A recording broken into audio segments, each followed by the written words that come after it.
മൂർത്തി പെട്ടെന്ന് പകച്ചുപോയി. സെക്യൂരിറ്റി! മൂർത്തി അലറി. പിന്നെ അരയിൽ നിന്ന് ഗണ്ണെടുത്ത് കിഷോറിൻ്റെ നേരെ ചൂണ്ടി. പക്ഷേ അതിനു മുമ്പ് കൈലാസ് അത് തട്ടിപ്പറിച്ചു കൈക്കലാക്കി. കിഷോർ മൂർത്തിയെ എടുത്ത് പുഷ്പം പോലെ താഴേക്കിട്ടു. അയാൾക്ക് ഒന്ന് അനങ്ങാൻ പോലും കഴിഞ്ഞില്ല. ഞങ്ങളുടെ തന്തയായ നിന്നെ കൊല്ലാനുള്ള ദേഷ്യമുണ്ട് എനിക്ക്. നീ സ്വത്തുക്കളൊക്കെ അവളുടെ പേരിൽ എഴുതി വെച്ചു അല്ലേ? സ്വന്തം മക്കളായ ഞങ്ങൾക്ക് തരാതെ. ഈ ചതിക്ക് നീ അനുഭവിക്കും മിസ്റ്റർ അനന്തമൂർത്തി, കിഷോർ പറഞ്ഞു കൊണ്ട് അയാളെ ചവിട്ടിക്കൂട്ടി. മൂർത്തി അലറിക്കരഞ്ഞു. കരച്ചിൽ കേട്ട് യമുന ഓടി വന്നു. അവരെ കൈലാസ് കെട്ടിയിട്ടു. പിന്നെ പാറുവിനെ തിരഞ്ഞ് മുകളിലേക്ക് കയറിയ കിഷോർ ചുറ്റും ഒന്ന് നോക്കി. 5 റൂമുണ്ട്. ഏതിലായിരിക്കും അവൾ? ഇനി അവൾ ഇവിടെ ഇല്ലേ? തങ്ങളുടെ റൂമുകൾ കൂട്ടിയിരിക്കുകയാണെന്ന് പെട്ടെന്ന് ഒറ്റ നോട്ടത്തിൽ തന്നെ അവൻ മനസ്സിലാക്കി. ഒരു റൂമിൻ്റെ ഡോർ ചെറുതായി തുറന്നു കിടന്നിരുന്നു. അവൻ അതിനു നേർക്ക് നടന്നു. ഇത് തന്നെയായിരിക്കും അവളുടെ റൂം. മൂർത്തി വല്ല വിധേനയും ഇഴഞ്ഞു. തൻ്റെ കയ്യിൽ നിന്ന് തെറിച്ചു പോയ ഫോൺ എടുത്ത് ആദിക്ക് വിളിച്ചു. പിന്നെ ബോഡിഗാർഡിനും. ആദി വീട്ടിലെത്തി. കാറിൽ നിന്ന് ഇറങ്ങാൻ തുടങ്ങുന്നതേയുള്ളൂ. ആകാശ് ഇറങ്ങി ഉമ്മറത്ത് കയറിയിരുന്നു. മൂർത്തി മുക്കിയും മൂളിയും സംഭവം പറഞ്ഞു. അക്കൂ, കാറിൽ കയറടാ. ആദി വിളിച്ചലറിക്കൊണ്ട് കാർ വെട്ടിത്തിരിച്ചു. ആകാശ് ഓടി വന്നു കാറിൽ കയറി. കാർ പറപ്പിച്ചുകൊണ്ട് ആദി ആകാശിനോട് സംഭവം വിവരിച്ചു. ആകാശ് നെറ്റി തിരുമ്മി. പിന്നെ കൈകൾ കൂട്ടി തിരുമ്മി. എന്തു ചെയ്യണമെന്ന് അവന് തന്നെ അറിയാത്ത പോലെ. ഇപ്പോൾ ഒരു ചിറകുണ്ടായിരുന്നെങ്കിൽ അവളുടെ അടുത്ത് പറന്നെത്താമായിരുന്നു എന്ന് അവന് തോന്നി. ആദി കാർ പറപ്പിക്കുകയായിരുന്നു. വളവൊക്കെ അവൻ വീശിയെടുത്തു. ആക്സിലേറ്റർ ആഞ്ഞു ചവിട്ടി. എതിരെ വരുന്നവരൊക്കെ പേടിച്ച് സൈഡ് കൊടുത്തു. ചിലർ അവനെ ചീത്ത പറഞ്ഞു. പാറു മുകളിൽ ബാത്റൂമിലായിരുന്നു. അതുകൊണ്ട് തന്നെ അവൾ താഴെ നടന്ന സംഭവങ്ങളൊന്നും അറിഞ്ഞില്ല. കുളിച്ചു ഡ്രസ് മാറ്റി ഇറങ്ങിയ അവൾ വെള്ള ടവലിൽ നനഞ്ഞ മുടി കെട്ടിവെച്ചു. നെറ്റിയിൽ ഒരു പൊട്ട് ഒട്ടിച്ചു വച്ചു.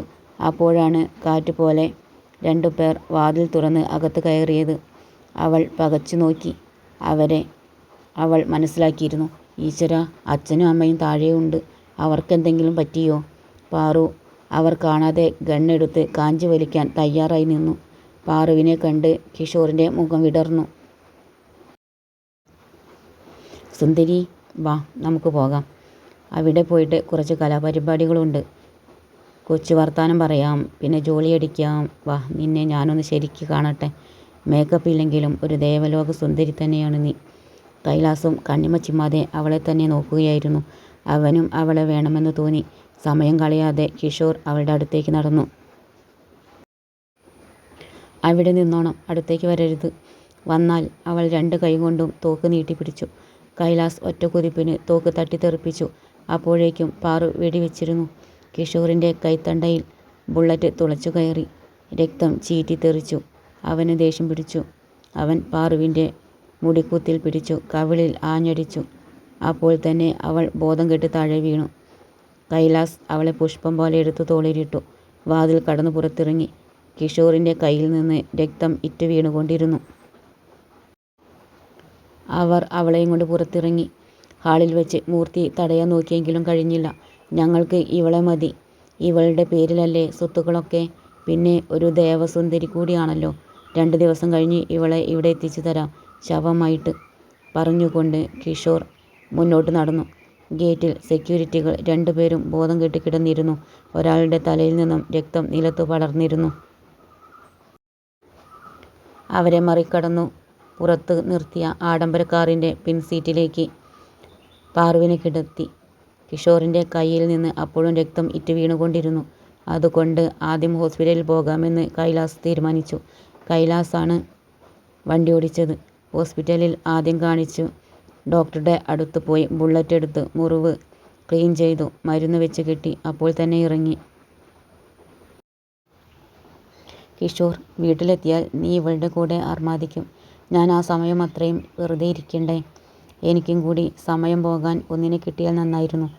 കൈലാസ് പാറുവിനെ നോക്കി പറഞ്ഞു. നോക്കാം, പോകുന്ന വഴി ഒന്നിനെ സെറ്റാക്കാം. കിഷോർ പുറത്തൊക്കെ ഒന്ന് നോക്കിക്കൊണ്ട് പറഞ്ഞു. കുറച്ചുകൂടി മുന്നോട്ട് പോയെങ്കിലും ആരെയും കണ്ടെത്താൻ കഴിഞ്ഞില്ല. പെട്ടെന്ന് ഒരു പോക്കറ്റ് റോഡിലേക്ക് തിരിയുന്ന ഒരു പെൺകുട്ടിയിൽ കിഷോറിൻ്റെ കണ്ണുടക്കി. കിഷോർ വണ്ടി നിർത്താൻ പറഞ്ഞു. കൈലാസ് വണ്ടി നിർത്തിയപ്പോൾ കിഷോർ ആ കുട്ടിയെ കാണിച്ചു കൊടുത്തു. ഒരു 18-20 വയസ്സ് തോന്നിക്കുമെങ്കിലും ചെറിയ കുട്ടികളുടെ പോലെ തുടുത്ത ഐശ്വര്യമുള്ള വട്ടമുഖം, നന്നേ വെളുത്ത നിറം, തിരുനെറ്റിയിൽ ചന്ദനക്കുറി, മുട്ടറ്റം കിടക്കുന്ന ഉള്ളു തൂർന്ന കറുത്ത അറ്റം ചുരുണ്ട മുടി വിടർന്നു കിടന്നു. വേറെ ഒരു ചമയങ്ങളുമില്ല. ഒരു ചുരിദാറാണ് വേഷം. ഷാൾ വിടർത്തിയിട്ടിട്ടുണ്ട്. എന്നാലും വളർച്ചയുള്ള ശരീരമാണെന്ന് ഒറ്റ നോട്ടത്തിൽ അറിയാം. ആ കുട്ടിയിൽ നിന്ന് കണ്ണെടുക്കാൻ കൈലാസിന് കഴിഞ്ഞില്ല. കൈലാസ് ഉമിനീരിറക്കി. കൈലാസ് കാർ പോക്കറ്റ് റോഡിലേക്ക് ഇറക്കി. ആരുമില്ലാത്ത വിജനമായ റോഡാണ്. കൈലാസ് വണ്ടി ആ കുട്ടിയുടെ അടുത്ത് നിർത്തി. മോളെ, ഈ റോഡ് എങ്ങോട്ടാ പോകുന്നത്? ഈ ഭാഗത്ത് ഒരാളെ കാണാനുണ്ടായിരുന്നു, പക്ഷേ വഴി തെറ്റി, കിഷോർ പറഞ്ഞു. ആ കുട്ടി വിടർന്ന നിറയെ പീലികളുള്ള കണ്ണുകൊണ്ട് അവനെ അടിമുടിയൊന്നു നോക്കി വിലയിരുത്തി. കണ്ടിട്ട് ഒരു മാന്യൻ ആണെന്ന് തോന്നുന്നു, പക്ഷേ ഈ മുടി കണ്ടിട്ട് ഒരു വില്ലനെ പോലെയും തോന്നി. അവൾ ഒന്നും മിണ്ടാതെ മുന്നോട്ട് നടന്നു. മോളെ, ഇതൊന്ന് പറഞ്ഞിട്ട് പോ. അവൾ തിരിഞ്ഞതും കിഷോർ ക്ലോറോഫോം അടങ്ങിയ ടവൽ അവളുടെ മൂക്കിന് നേർക്ക് അമർത്തി പിടിച്ചു. കൈലാസ് ചുറ്റും നോക്കുന്നുണ്ടായിരുന്നു, ആരെങ്കിലും വരുന്നുണ്ടോന്ന്. ഒരു നിമിഷം അവൾക്ക് എന്താ നടക്കുന്നതെന്ന് മനസ്സിലായില്ല. മനസ്സിലായപ്പോഴേക്കും അവളാകെ കുഴഞ്ഞു ബോധം കെട്ട് വീണിരുന്നു. കിഷോർ ഡോർ തുറന്നിറങ്ങി അവളെ കോരിയെടുത്തു. കാറിൻ്റെ പിൻസീറ്റിൽ പാറുവിന് അടുത്തായി ചാരിയിരുത്തി. കൈലാസ് വളരെ സന്തോഷത്തോടെ വീട്ടിലേക്ക് വണ്ടി വിട്ടു. ആദി ദേവലോകത്തിൻ്റെ ഗേറ്റ് കടന്നപ്പോൾ തന്നെ കണ്ടു ബോധം കെട്ട് കിടക്കുന്ന സെക്യൂരിറ്റികളെ. രണ്ടുപേരെയും.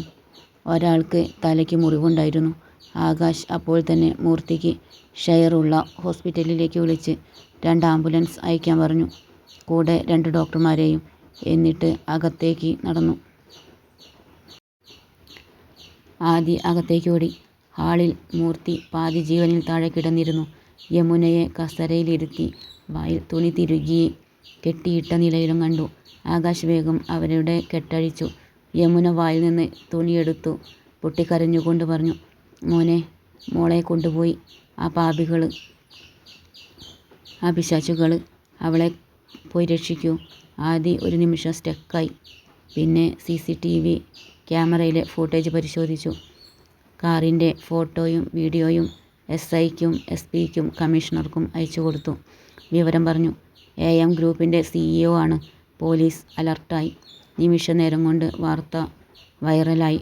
എങ്ങനെ ലീക്കായി എന്നറിയില്ല. അപ്പോഴേക്കും ആംബുലൻസ് എത്തി. മൂർത്തിയെയും യമുനയെയും സെക്യൂരിറ്റികളെയും ഹോസ്പിറ്റലിലേക്ക് അയച്ചു. ആദ്യം അയച്ചു കൊടുത്ത എക്സ്പെൻസീവ് ആഡംബര കാർ കടന്നുപോയ വഴി പരിശോധിച്ചു. അത് ആദിക്ക് പറഞ്ഞു കൊടുത്തു. അവർ നേരെ വീട്ടിലേക്കാണ് പോയതെന്ന് ആദിക്ക് മനസ്സിലായി. മുമ്പ് അവരെപ്പറ്റി അന്വേഷിച്ചപ്പോൾ തന്നെ വീടും ചുറ്റുഭാഗവും ആദി മനസ്സിലാക്കി വെച്ചതാണ്. ആദി കാറിൽ കയറി. അപ്പോഴേക്കും ബോഡി ഗാർഡ്സ് എത്തിയിരുന്നു. അവൻ സ്ഥലം പറഞ്ഞു കൊടുത്തു. മുന്നിൽ കാർ പറപ്പിച്ചു വിട്ടു. പിന്നാലെ ഗാർഡ്സും. കിഷോറും കൈലാസും തങ്ങളുടെ വീട്ടിൽ എത്തിയിരുന്നു. ഗേറ്റ് ലോക്ക് ചെയ്തു. പാറുവിനെയും മറ്റേ കുട്ടിയെയും എടുത്തുകൊണ്ട് രണ്ടുപേരും വീട്ടിനകത്തേക്ക് കയറി. വാതിൽ ബോൾട്ടിട്ടു. മറ്റു വീടുകളിൽ ഒന്നും ഒരനക്കവും കണ്ടില്ല. കൈലാസ് പെൺകുട്ടിയെയും എടുത്ത് അവൻ്റെ റൂമിലേക്ക് കയറി. കിഷോർ പാറുവിനെയും എടുത്ത് അവൻ്റെ റൂമിലേക്കും വാതിൽ ചാരിയിട്ടു. കിഷോറും കൈലാസും കുറച്ചു വെള്ളമെടുത്തു രണ്ടുപേരുടെയും മുഖത്ത് തളിച്ചു. അപ്പോഴാണ് കിഷോർ തൻ്റെ ഡ്രസ്സ് ശ്രദ്ധിക്കുന്നത്. അവിടവിടെ രക്തം പുരണ്ടിട്ടുണ്ട്. അവൻ കൈ ഇളക്കാതെ ടീഷർട്ട് വലിച്ചൂരി ബാത്റൂമിലേക്ക് കയറി. വേഗം ഒരു കുളി പാസ്സാക്കി. ഈ സമയം ഒക്കെയും കൈലാസ് ആ കുട്ടിയെ ഉണർത്താൻ നോക്കുകയായിരുന്നു. ആദിയുടെ കാറാണ് ആദ്യം സ്പോട്ടിൽ എത്തിയത്. തൊട്ടു പിന്നാലെ ബോഡി ഗാർഡ്സും. സമയം കളയാതെ ഒരു ഗാർഡ് ഗേറ്റിൻ്റെ ലോക്ക് വെടിവെച്ച് തകർത്തു. അകത്തു കയറി. വാതിലിൻ്റെ ലോക്കിനും വെടി ഉതിർത്തു. എന്നിട്ടും വാതിൽ തുറക്കാൻ കഴിഞ്ഞില്ല. അകത്തു നിന്നും ബോൾട്ട് ഇട്ടതാണ്, ആദി പറഞ്ഞു. 2 ഗാർഡ്സ് ചേർന്ന് ഷോൾഡർ കൊണ്ട് സർവ്വശക്തിയും എടുത്ത് വാതിലിലിടിച്ചു. വാതിൽ മലർക്കെ തുറന്നു. എല്ലാവരും അകത്ത് കയറി. താഴത്തെ റൂമിൽ പരിശോധിച്ച് തുടങ്ങി. ആദിയും ആകാശും മുകളിലേക്ക് കയറി. കൈലാസിൻ്റെ പരിശ്രമം കൊണ്ട് ആ കുട്ടിക്ക് ബോധം വീണു. കണ്ണു തുറന്നിട്ടും ഒരു നിമിഷം അവൾ അങ്ങനെ തന്നെ കിടന്നു. നടന്ന സംഭവങ്ങൾ അവളുടെ മനസ്സിലൂടെ ഒരു തിരശീലയിൽ എന്ന പോലെ കടന്നുപോയി. അവൾ പേടിച്ചു വിറച്ചു. എന്നെ ഒന്നും ചെയ്യരുത്, എന്നെ വെറുതെ വിടണം പ്ലീസ്. അവൾ കട്ടിലിൽ നിന്ന് താഴെ ചാടിയിറങ്ങി കൊണ്ട് പറഞ്ഞു. ഞാനൊന്നും ചെയ്യില്ല. ഉപദ്രവിക്കാനല്ല കൊണ്ടുവന്നത്, സ്നേഹിക്കാൻ. സമയം കളയാതെ വാ, നമുക്ക് സ്നേഹിക്കാം. പറഞ്ഞുകൊണ്ട് കൈലാസ് അവളെ പിടിച്ചു അടുപ്പിച്ചു. കെട്ടിപ്പിടിച്ചു കൊണ്ട് ചുണ്ടിൽ അമർത്തി കടിച്ചു. അവളുടെ ചുണ്ട് പൊട്ടിയിരുന്നു. പിന്നെ കൈലാസ് അവളുടെ ഡ്രസ്സ് പിടിച്ചു വലിച്ചു. അതൊരു ഭാഗം ചീന്തിപ്പോയി. ഷാളും അവൻ്റെ കയ്യിലായിരുന്നു. ആ പെൺകുട്ടി ഉറക്കെ പൊട്ടിക്കരഞ്ഞു. പാറുവിന് ബോധം വീണിരുന്നു. അവൾ പകച്ച് ചുറ്റും നോക്കി. ഇത് തൻ്റെ റൂമല്ല. പിന്നെ എവിടെയാണെന്ന് അവൾക്ക് മനസ്സിലായില്ല. കിഷോർ കുളിച്ചിറങ്ങി ഒരു ടവലും ചുറ്റി പാറുവിൻ്റെ അടുത്തേക്ക് വന്നു. അവനെ കണ്ടപ്പോൾ അവൾ നടുങ്ങി. വാ, സമയം കളയാതെ നമുക്ക് കലാപരിപാടികൾ തുടങ്ങാം സുന്ദരിക്കുട്ടി. കിഷോർ അവളുടെ നേരെ കൈ നീട്ടി. അവൾ കട്ടിലിൽ നിന്ന് എഴുന്നേറ്റ് ഓടി മാറി. കിഷോർ ഒറ്റ കുതിപ്പിന് അവളെ പിടിച്ചു തന്നോട് ചേർത്തു. പാറു സർവ്വശക്തിയും എടുത്ത് കുതറി. കിഷോറിൻ്റെ ശക്തിക്ക് മുന്നിൽ അതേറ്റില്ല. കിഷോർ അവളെ കെട്ടിപ്പിടിച്ചു. ചുണ്ടിൽ ഉമ്മ വെച്ചു. പാറു കുതറിക്കൊണ്ട് അലറിക്കരഞ്ഞു. കിഷോർ അവളെ മുടിയിൽ പിടിച്ചു കട്ടിലിലേക്ക് തള്ളി. എന്നിട്ട് അവളുടെ മേലേക്ക് ചാടിക്കയറി. മുകളിലേക്ക് കയറിയ ആദ്യം ആകാശം 2 റൂമിൽ നിന്നും ഉള്ള കരച്ചിൽ കേട്ടിരുന്നു. പാറുവിൻ്റെ കരച്ചിൽ അവർ വ്യക്തമായി കേട്ടു. ആ നിമിഷം തന്നെ ആദി ഡോർ ചവിട്ടി തുറന്ന് അകത്ത് കയറി. കിഷോർ പാറുവിൻ്റെ മുകളിൽ അവളെ ലോക്ക് ചെയ്തു അവളുടെ ഡ്രസ്സ് അഴിക്കാൻ തുടങ്ങുകയായിരുന്നു. ആദി വർദ്ധിച്ച കോപത്തോടെ കിഷോറിനെ ചവിട്ടി തള്ളി. കിഷോർ ചുമരിൽ പോയി തലയിടിച്ചു നിന്നു.